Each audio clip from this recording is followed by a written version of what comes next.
예, 닥터고의 쓰리고 TV 주식 고용고입니다. 직원들한테 좀 힘들지만 같이 해서 환자분한테 정보를 많이 주자. 그래서 다시 말하면은 제가 이 인공관절 강의가 어제 나왔든 그저께 나올지 모르겠지만 저는 지금 그저 했던 이 자리에서 또 이어갑니다. 그리고 환자분들이 욕을 하더라고요. 보통 유튜브를 처음에는 4분 정도, 5분 정도 찍었는데 환자분들 워낙 이제 지식을 많이 하고 정보를 많이 하니까 한 10분 정도 강의를 해달라고, 힘듭니다. 해달라고 그러시고, 그 다음에 복장도 가능한 좀 이렇게 넥타이를 차고 오라고 해서 넥타이를 차고 강의를 시작합니다. 하는데 무릎 인공관절 환자의 만족도를 올리기 위해서 여러 가지 발전하지만 대표적인 게 정확도를 올리는 방법, 그다음에 디자인을 말씀드렸잖아요. 그래서 오늘 시간은 정확도를 올리는 방법에 대해 말씀을 드리겠습니다.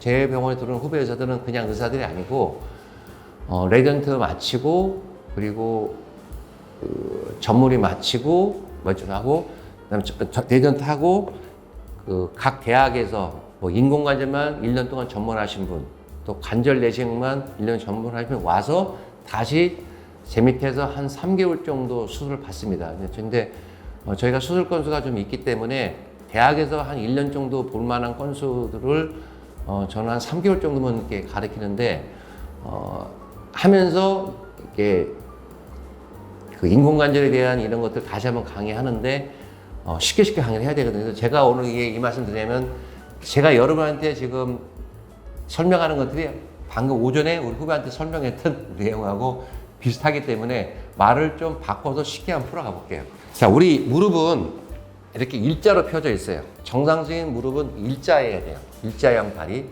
체중이 내려오죠. 내려오면 척추를 거치고 그 다음에 고관절을 거쳐서 무릎으로 가서 발목으로 전달되죠. 이해하셨죠? 주로 우리나라 같은 경우는 80% 넘게 무릎 안쪽에 연골이 닳아 없어진단 말이에요. 그 이유는 선천적으로 우리나라 사람들은 양반 약간 O자형 다리들이 많이 있어요. 그 이유가 유전적으로 그렇고, 그리고 생활 습관적으로 저희가 무릎을 많이 꼬고 앉고 구부리고 쭈그리고 하기 때문에 무릎 안쪽에 하중이 많이 가기 때문에 다리가 O자로 된다는 건 이해하시겠죠? 정상적인 다리는 체중이 100이 오면은 안쪽으로 한 60 정도 하중이 갈 거예요. 그리고 바깥쪽 40, 거의 1대1 정도에 분산된다고 보시면 돼요. 그래야만이 힘이 내려오면은 힘이 분산돼 가지고 한쪽이 안 망가지겠죠. 이해하시겠어요? 그리고 몸무게가 50kg인 사람이나 몸무게가 100kg인 사람이나 연골 두께는 3mm 정도 똑같아요. 만약에 이 힘이, 특히 힘이 한쪽으로 많이 간다면 많이 망가지겠죠. 이게 이해가 쉬우세요? 무릎 인공관절을 받으시는 분들의 다리가 X자로 휘어 있는 사람도 있어요. 이런 경우는 바깥쪽에 연골이 달아가니까 다리가 이렇게 휘어가겠죠. 우리나라 사람들은 한 10명에 1명이나 1명 반 정도가 이런 X자 다리예요. 미국 같은 경우는 한 30%, 40%가 X 다리. 우리나라 사람들 무릎 인공관절술을 받는 사람들 대부분이 O자형 다리. 인공관절에서 이렇게 관절을 집어넣는 과정을 말씀을 드렸죠. 수술했어요. 그런데 다리가 수술을 했는데 다리가 일자로 펴져야 되는데 인공연골을 집어넣어도 다리가 O자로 이렇게 되는 사람들이 있어요. 물론 의학적으로는 뭐 3도 정도는 괜찮다 그러지만 하여튼 O자로 되는 경우 있고, 저도 실제로 수술한 지 3년 만에 다시 뭐 저한테 한 게 아니라 우리 모사 한 게 다른 데서 와서 봤더니 다리가 그대로 O자인 거예요.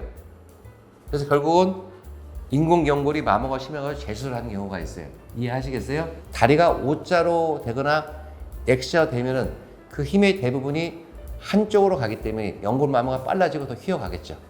이해하셨어요? 자, 그럼 예를 들어서 제가 인공관절 수술을 했어요. 이렇게 넣었어요. 관절을. 그림이 그려주세요. 자, 요게 일자가 돼야만이 인공연골이 마모가 덜 되겠어요? 아니면은 했는데도 O자가 되는 것이 인공연골 마모가 심해지겠어요? 답은 쉽죠. 다리가 인공연골 넣는데도 다리가 펴지지 않고 O자가 돼버리면은 똑같이 힘이 내려와서 안으로 힘이 많이 가겠죠. 그러면은 이 인공연골도 빨리 마모가 돼서 재수술을 해야 되기 때문이에요. 쉽게 말해서 다리를 정리를 정확하게 맞춰주는 쪽으로 많이 연구를 하겠죠. 그래야만이 인공연골 마모가 줄어들겠죠. 지금까지 방법은 의사의 경험에 의해서 수술을 한단 말이에요. 그런데 실제로 미국도 그렇고 일본도 그렇고 유럽도 그렇고 1년 한 달에 인공관절 수를 20건 이상 하신 분이 많지가 않아요. 아주 유명한 병원이나 아주 능력 있는 이런 의료진 아니면은 사실은 인공관절을 1년 한 달에 서너 건 정도 하는 수준을 보시면 돼요. 우리나라도 마찬가지라고 저는 생각합니다. 그렇게 하면 환자들 가서 모험을 해야 하잖아요. 인공관절 해야 되는데 이런 숙련된 경험을 요해야 되는데 수술의 볼륨이 적으면은 숙련된 경험을 요구할 수가 없잖아요. 그런데 이 의학이라는 것은 어떤 숙련된 의사만 하는 게 아니라 가장 좋은 것은 같은 인공관절을 10명이 하면 그때 9명 정도는 같은 결과가 나와야지 않겠느냐 하는 것이 어떤 이런 의료 쪽 하는 사람들의 생각이 되겠죠. 경험이 많다 하더라도 사람의 눈을 의존하다 보면 실수하겠죠. 그렇지 않고 좀 더 정확도를 똑같이 가게 하는 방법이 없을까 연구를 한 거예요. 내비게이션, 그다음에 로보트, 또 우리가 아는 3D 맞춤형 수술 도구, 그리고 AR, 증강현실, 최근에 많이 개발되고 있어서 이렇게 해서 의사의 경험 플러스 거기다가 이런 과학적인 데이터를 입력해서 컴퓨터든지 이런 데이터를 입력을 해서 수술을 하는 게 바로 정확도를 올린다는 거예요. 실제로 의사의 경험으로 했던 것보다는 이런 과학적인 이런 발전을 덧붙였을 때 정확도가 올라간다는 건 다 나와 있어요. 그래서 정확도가 올라가니까 아무래도 인공관절의 수명의 연장을 기대하셨다고 다행인 거예요. 이해하시겠습니까? 자, 이해하셨고, 제가 다음 시간에는 요즘 많이 하는 뭐 로보트라든지 뭐 3D 시뮬레이션 기법, 또 최근 나오는 AR, 뭐 이런 것들에 대해서 한번 설명하는 시간을 갖도록 하겠습니다. 기대해 주셔서 감사합니다.